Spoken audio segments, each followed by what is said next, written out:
কেটেছেন, মানে এই না এই চাদরটা আপনি মনে করুন ব্যাগে ভরতে পারেন। তবে কি শেষ পর্যন্ত ট্রেনের চাদর চুরি করতে হলো বিজেপি নেতাকে? সম্প্রতি একটি সোশ্যাল মিডিয়ার ভাইরাল ভিডিওকে কেন্দ্র করে তৈরি হয়েছে তীব্র চাঞ্চল্য।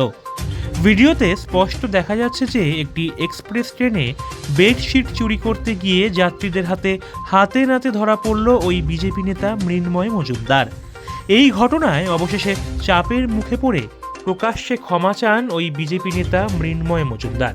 দেখুন সেই ছবি সরাসরি R24 কলকাতা নিউজের পর্দায়। এই চাদরটা আপনি মনে করুন ব্যাগে ভরতে পারেন।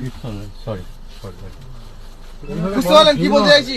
এখানে একজন কোচ অ্যাটেন্ডেন্ট মনে করুন 300 টাকার জন্য কাজ করতে এসেছে, সে 700 টাকা দিতে হচ্ছে তাকে।